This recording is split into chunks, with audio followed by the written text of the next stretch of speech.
na one of the three contractors na involved na may resibo pa, and he identified Alpha and Omega Construction Corporation as one of the three bribe givers. Kasi lumalabas ngayon, naging bagmen na lang, naging legmen, yung mga district engineers. Sila na lang yung tagatakbo ng mga contractors.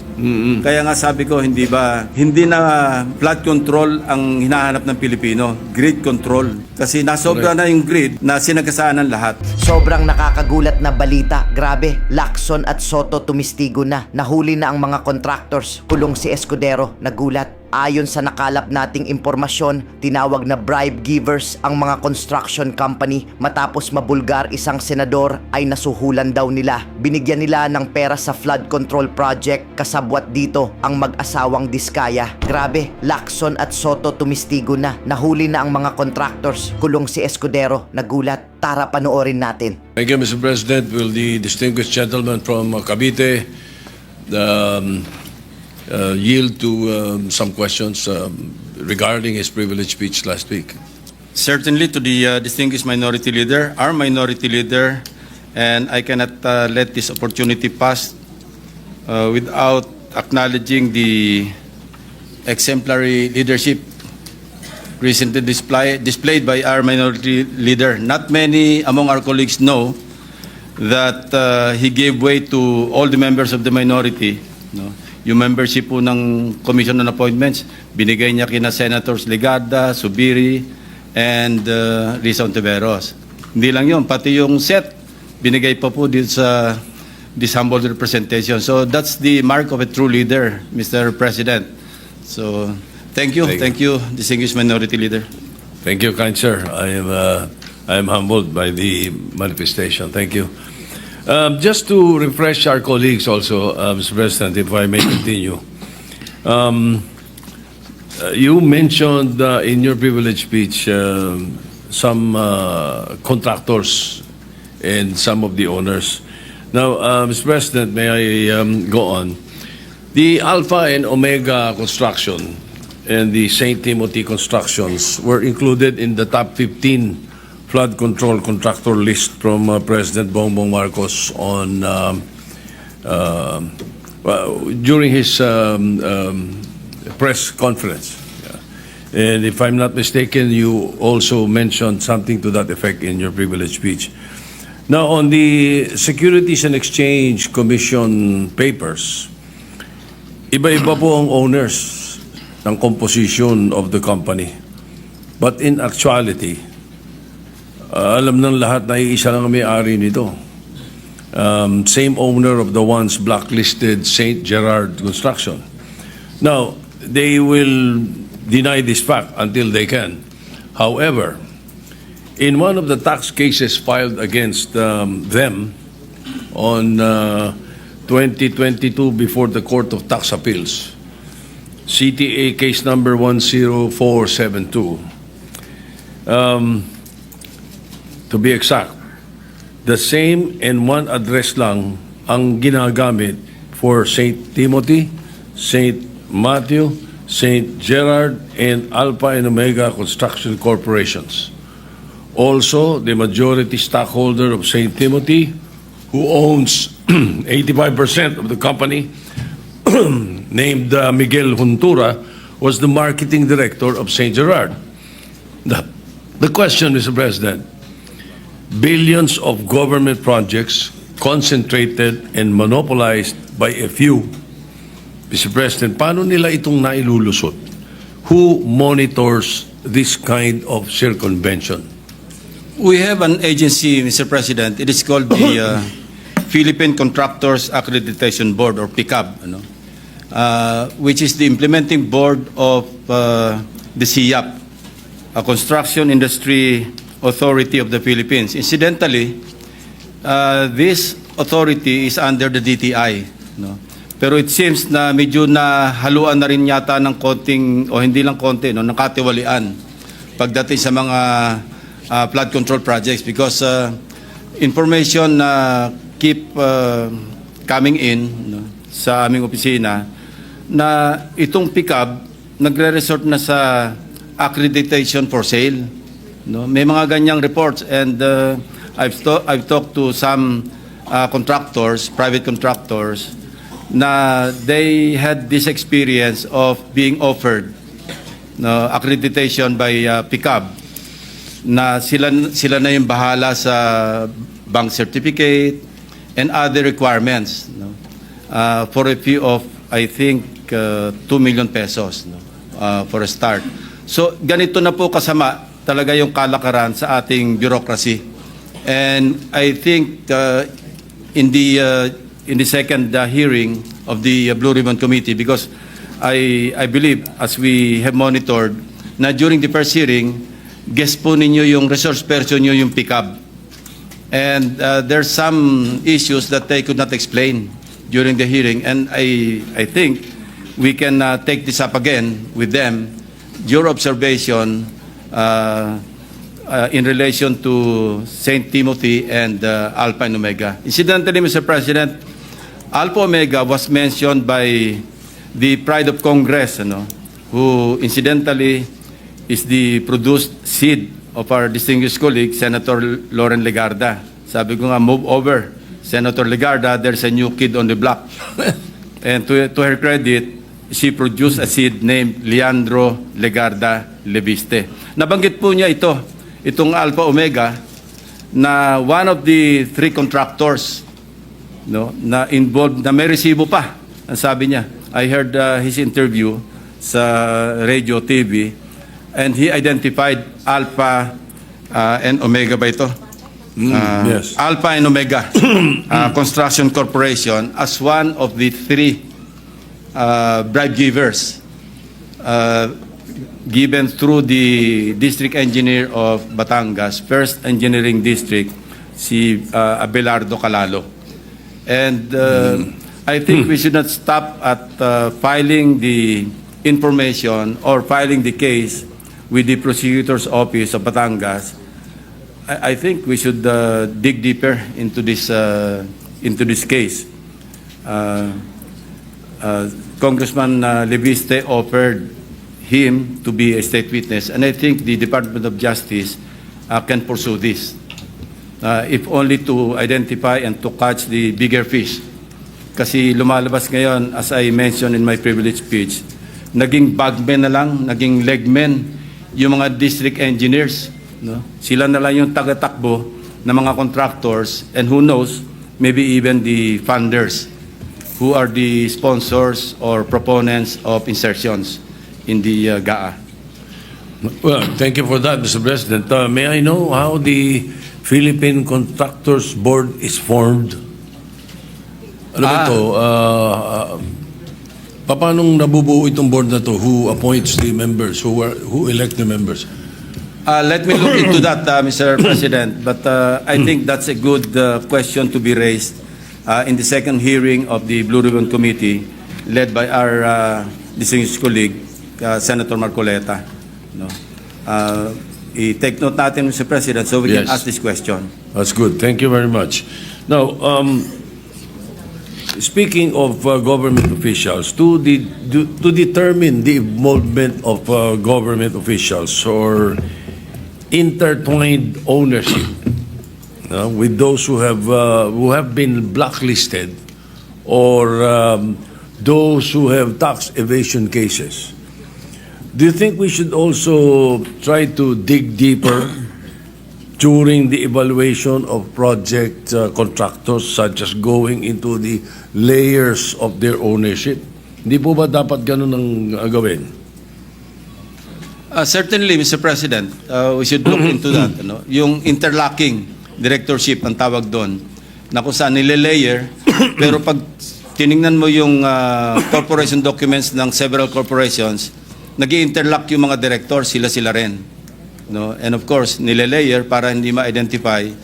And this is a practice being committed by, mga unscrupulous corporations that deal with the government, particularly mga flood control projects. Yeah, Mr. President, your guess is as good as mine also. Hindi ko nga alam kung paano nabubuo itong Philippine Contractors Accreditation Board. Kasi in 2023, the Bulacan River Project amounted to 96.4 million was deemed completed. However, upon the ocular inspection of the President, stated that more than 200 meters of revetment was not built. And the contractor is St. Timothy Construction Corporation. O sila na naman yun. So after this anomaly, the PICAB, o yung Philippine Contractors Board, no? The PICAB license of St. Timothy was renewed from 2025 to 2027, allowing them to again participate in other massive government projects. How is this? How can this happen, Mr. President, Your Honor? Most likely, Mr. President, ghost project po ito. Yung minention nyo na 96 million na peso flood control project. Ang nangyayari po kasi, Mr. President, as I also mentioned in my privilege speech, minsan yung lisensya ng contractor, hinihiram na lamang ng District Engineering Office at sila na nag-implement. And the district engineer is the one, upon receipt of the what we call project designation order. So mag-organize na siya, he will appoint the project engineer, PE.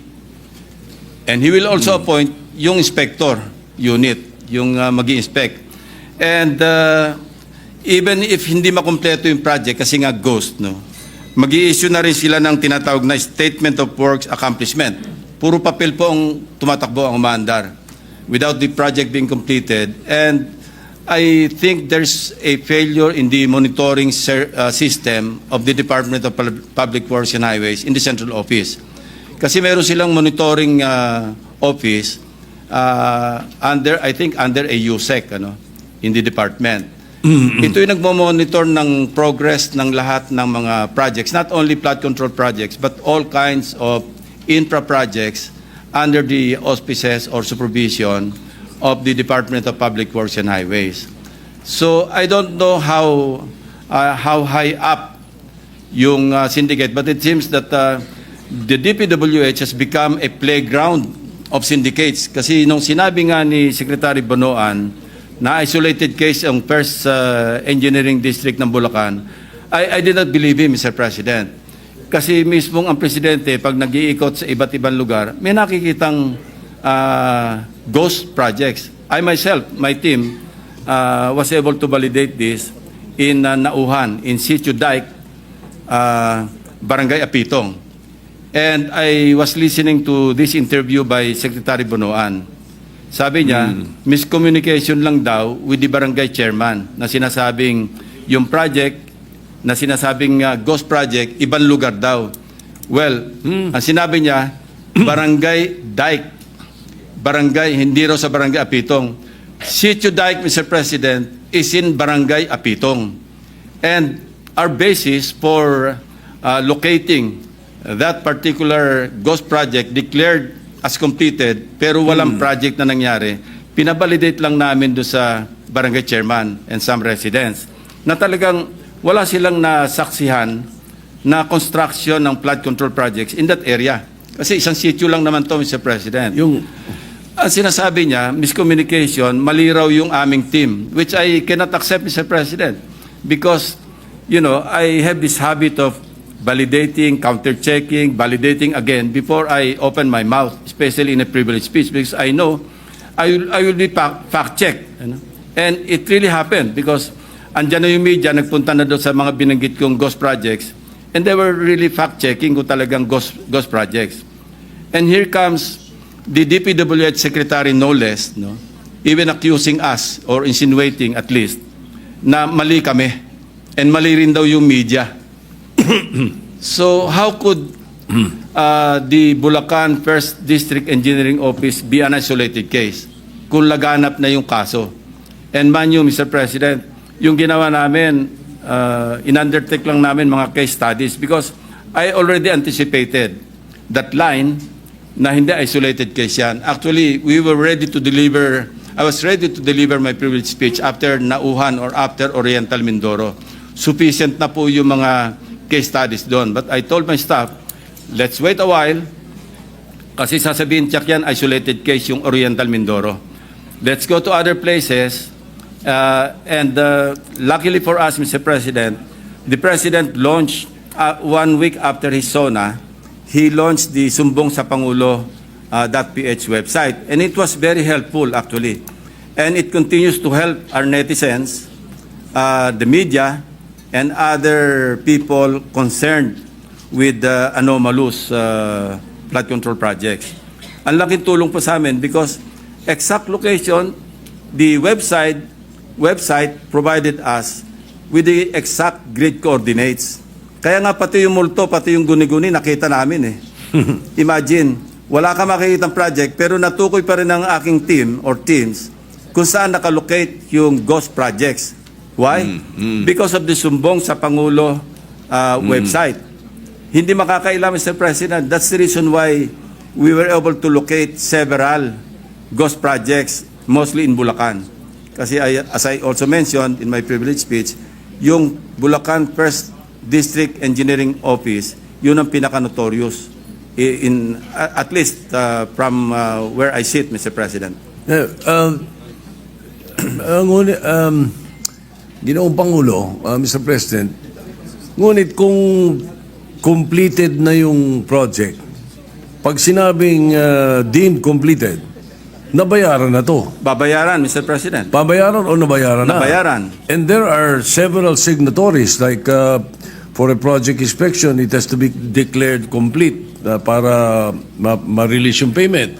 Pipirma dyan yung inspectorate team, yung assistant district engineer, and the district engineer, at kung sino-sino pa. Paano pong nakakalusot yan? Di alam nila lahat. Well, they should be held accountable and criminally liable, Mr. President. No, if not Correct. administratively, criminally. Kasi kung hindi negligence ito, may criminal may violation sa batas, Mr. President. Kasi why would you certify on something na hindi naman totoo? No? And that's the reason why, kasi naabuso na in the course of time, Mr. President, hindi na nagkasya doon sa tinatawag kong pie sharing. Nagtipid pa, nagmenos pa, ginos project na, minaximize na. Kaya nga sabi ko, hindi na flood control ang hinahanap ng Pilipino, grid control. Kasi nasobra na yung grid na sinagasaan ng lahat. Wala na. Hubris, yung tawag natin doon, Mr. President, hubris. Kasi nahirate, and we also encountered cases or case studies wherein nag-ghost na, pinus pa yung lot harder, ginos pa ulit for the succeeding year. Kasi pagka nag-ghost ka na, ang pantakip mo, yung succeeding year project, di ba? Yung napondohan na naman. Pagtakpa na yon, mahirap nang hanapin yung ghost kasi meron talagang project. So meron kami na-encounter na 2 beses pang ginost, pangatlo, saka palang ginawa, pero na-late na, inabot na ng Habagat, inabot na rin ng Krising, Dante, at saka Emong. Pananaw po ng mga kababayan natin, kung itong mga pondo na to hindi inilagay sa budget, ganun pa rin ang Pilipinas eh. Pero nakatipid tayo ng napakalaking pera na napunta lang sa bulsa nila. Hindi po ba? Ganun ang nangyayari. Yes, Mr. President. But kung hindi naman natin popondohan, wala naman tayong flood control projects. Wala naman tayong mga dikes that will protect our farmers in low-lying areas. So I think the better solution is really to, put our foot down, on the entire process of implementing projects from the time a legislator proposes an insertion in the budget measure. Although it's implementation, dapat talaga mayroong nagmo-monitor. Ang problema, nagmo-monitor dito, Mr. President, DPWH din. Yung bang pick-up nasa DPWH? Hindi, Mr. President. This is an implementing board of the Construction Industry Authority of the Philippines, which is under the DTI. Kasi nagbibigay nagbibigay sila ng license eh. Doon sa hearing, if I'm not mistaken, the way I heard it during the last hearing, meron sila nung tinatawag na pickup license na category. May category A. Yeah. No, may ganun, ano? Ano po ba ang threshold amount per project that you can bid out? Meron pong categorization yan eh. Mayroong classification table. Ito, based on the Board Resolution number 201, series of 2017. Pick up din po nagkakategorize dito. Pag sinabi mong, okay, general engineering, pagka A, no? Pag sa general engineering, ang minimum net worth, yung equity, 30 million pesos. Tapos makakakuha ng credit points na 300 points. Merong hanggang sa umabot doon sa overall credit points. Now, doon sa third stage of adjustment on allowable ranges of contract costs, yung ARCC, no, ang sinasabi rito, pagka yung medium B, ito yung A, kasi large A yung double A. Ang sinasabi, yung single largest project above 75 million up to 150 million pesos. No? And then yung allowable ranges of range of contract cost up to 300 million. Yan po yung pagka ang sinabanggit ko kanina, ang category A, contractor A. Kasi hanggang quadruple A po yan, Mr. President. So may threshold. Meron po. Yun. Ngayon, Mr. President, this is based on records, ha? Yung MG Samidan Corporation's license is category A. All right? Only. Yet, for the year 2022 to 2025, it bagged 58 flood control projects amounting to 5 billion .02. Lampas po, Mr. President. So is this it is definitely not within the allowed amount in category A license, ano? Yes, Mr. President. And this is one of the questions that we should ask PICAB to clarify. Kasi paano makakakuha ng ganong kalaking kontrata kung siya ay medium B or license category A? Kasi sinasabi rito sa table, ang single largest project above 75 million up to 150 million.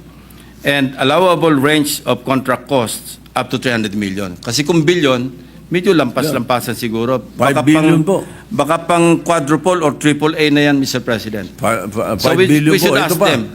Maganda ito, lalong sumasarap. In 2019, itong MG Samidan's paid up capital is only 250,000 pesos. Lalo na, Mr. President. Ano? Di ba? Come 2022, how is it possible that their financial capacity increased to undertake billions worth of projects?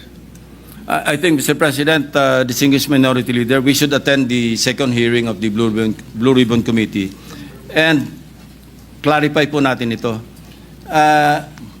Wala po yung ating chairman ng Blue Ribbon dito, but I have a comment, if I may, Mr. President, distinguished majority leader.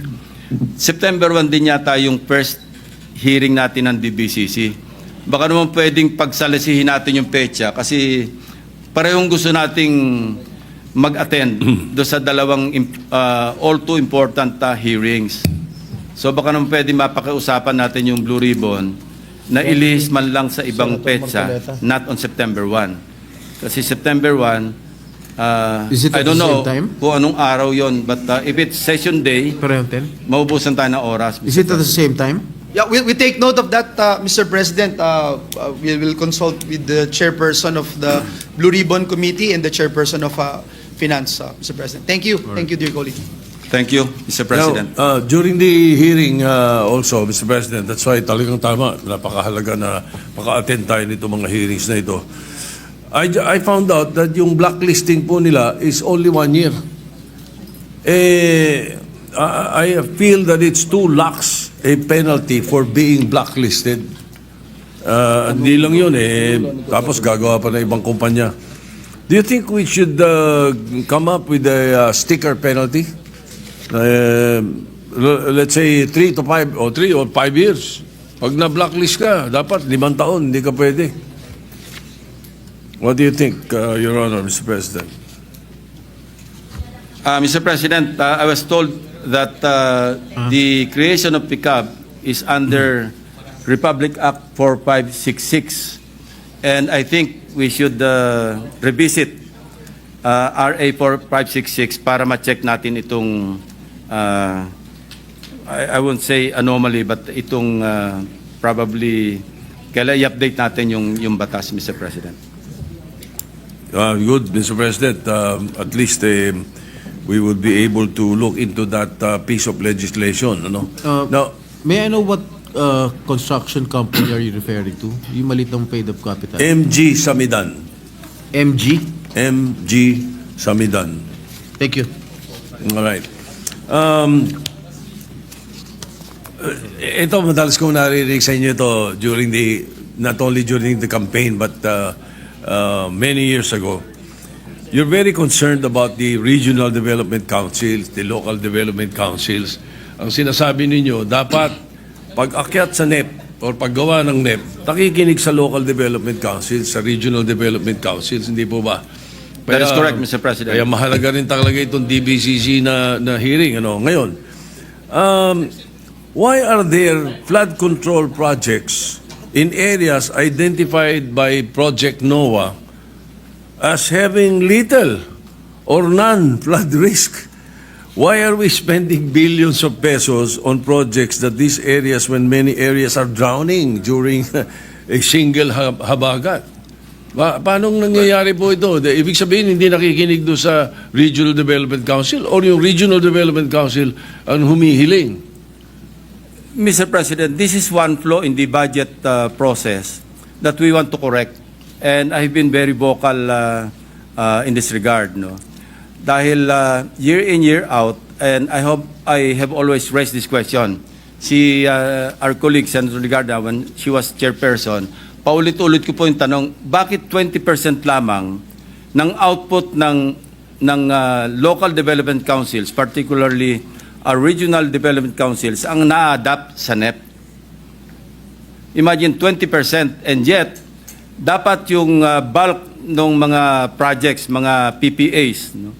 Projects, programs, and activities, dapat ang bulk yan nanggagaling sa local development councils. After all, who would know better the needs and priorities of the localities than the local development councils?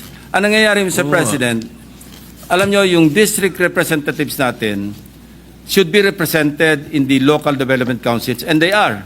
No? Even in the barangay development council, they can send their representatives. And then municipal, city, provincial, pwede sila mag-attend. And that's where they should, debate with the local government units na kailangan nila yung mga proyekto rin sa loob ng kanilang district.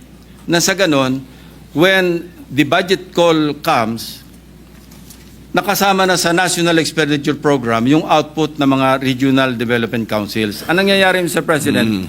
Normally, they don't participate. Why? Because sabi nila, pagdating naman sa Congress, kami naman ang bida. Mag-i-insert lang kami. Ang problema sa insertions, walang consultation sa end users. Local, yeah. Sa local government units. Wala rin consultation sa mga implementing agencies. And that's the reason why, again, during budget deliberations, I had always questioned, bakit ang laki lagi ng ating unused appropriations? Nandiyan tayo sa mga 400 billion a year. From 2010, I think, up to 2020, for 10 years, parang ang average natin on a yearly basis, parang 452 billion. Why? Because the implementing agencies would not know how to implement the projects because they were not consulted. And remember when we talked to Senator Mark Villar, some time ago, I thought he would take it against me when he was DPWH Secretary na binabawasan ko yung budget ng agency niya. And he told us, no, as a matter of fact, we were thankful, even the other agencies, other departments, were very thankful that you were pointing out that the insertions or the amendments introduced or proposed by legislators, hindi man lang sila kinonsulta. And that's the reason why yung unused appropriations kept adding up. Kasi kung hindi nila alam, wala silang program of work, wala silang planning, paano nila i-implement? Ang problema nga, Mr. President, and I think ayaw nating marinig ito, no? The Filipino people hate to hear this, and we're also afraid to say it. No? Pero ang nangyayari, pinapasukan ng personal interest eh. Yung insertions, minsan sometimes nagiging supplier-friendly or contractor-friendly. Hindi na iniisip talaga kung ano yung needs and priorities of their constituents. Halimbawa, nakadeploy yung aking, contractor ako, congressman din ako, nakadeploy yung aking mga equipment sa isang lugar. Yung mobilization nun, pag deploy ko sa ibang lugar, medyo magastos. So doon ako mag-i-insert doon sa lugar na nakadeploy ng equipment ko. Kahit hindi masyadong kailangan. Ay, talaga hindi kailangan, Mr. President. And sometimes, alam din naman natin to Mr. President, na yung pagpili ng mga district engineers, mayroong say ang mga district representatives. No? It works both ways, Mr. President. Naglalabi yung district engineer para mapunta siya sa district. Ang gagamitin niyang tagalabi, district representative. Yun naman district representative, gusto niya, bata niya yung district engineer. So pag it has come to a point na pag nag-insert, minsan, hindi na ito hundreds of millions. Umabot na minsan ng 10 billion pesos in one district. We heard stories about, or based on records, isang district 51 billion, isang district 15 billion. Malulunod sila doon, Mr. President. How can one district absorb, ang tinatawag natin absorptive capacity? How could it absorb 51 billion pesos worth of projects in a district? Tell me, Mr. President. Imposible. I've heard the NCR mayors complaining Don't you think it's time that the local executives and the Sanggunians be actively involved in flood control projects in I their believe so, localities? Mr. President. No? Kaya lang, pag nag-sign off yung local government units, halimbawa, bago makapag-start ng project, yung contractor sa isang munisipyo o sa isang probinsya, at hihingi pa ito ng permit sa mayor, nadagdagan na naman yung ating... Yun. Yan ang problema natin, Mr. President. So I think, ang pakialam dapat ng mga local government units by way of the Local Development Council sa planning, Mr. President. Dapat diyan sila mas malaki ang pakialam. And then, after the completion of the project, may pakialam sila to inspect kung nasunod ba yung specs, kung naandyan ba talaga yung project, hindi ba ghost. I think, doon sa dalawang phases na yon, doon dapat may pakialam yung mga local government units. But in the process of implementation, pag binigyan natin ng poder at kumuha ng permit, madadagdagan yung slice ng pie, Mr. President. So mas pwedeng pakinggan itong sinasabi. Kasi si Manila Mayor Moreno, sabi yung 200 flood control projects daw in Manila worth 14 billion ay wala raw lahat permit. So in other words, hindi kumuha ng permit sa kanila kasi. Pero ang sinasabi naman ni Mayor Belmonte, Joy Belmonte, many flood control projects bypass the LGU not as far as permits are concerned but as far as the redundancy or alignment with their city plans. So more or less, lumilinya rin sa sinasabi mo, yung Yes, sinasabi Mr. ni Mayor President. Belmonte. All right. Now, one final question, Mr. President, Your Honor. Do you think it's time we put a cap on how many government infrastructure projects a contractor may be awarded? Let's say a maximum of 5 projects, tapos hindi annual. Total, ilang daan yung mga kontratista na yan, napakadami nila. Maraming maliliit, maraming gustong tumulong, nakukupong ng 15.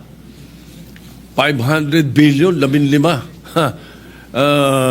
I think it's about time, Mr. President, we study the possibility of having a cap. Will you agree to that, Mr. President? I could not but agree, Mr. President, na kasama nito pag na-revisit natin yung RA 4566 the law that created the PICAB. No? Baka pwedeng lagyan natin ng cap. Wag naman yung makopo ng, well, there's always 1,000 ways to skin a cat, so to speak, Mr. President. No? Magagawa lang ng napakaraming corporations o construction companies, yung isang contractor, di ganun din ang suma total, Mr. President. Pero doon papasok naman yung sinasabi natin sa board na scrutinize nila ang mga members nitong mga kumpanya na ito at kung sino-sino lang. I agree, Mr. President. This is really a very complex problem. No? Maganda lang, it has come to light because of the SONA of the President, followed up by his sumbong sa Pangulo website. Kaya medyo nagising din yung ating mga kababayan na maging involved na. Because after all, these are taxes that they keep paying. No? Pumunta ka lang sa mall, sa grocery, taga ka agad ng 12% VAT eh. Wala naman lumiligtas sa tax, maski yung tax evader, hindi makaligtas sa VAT eh.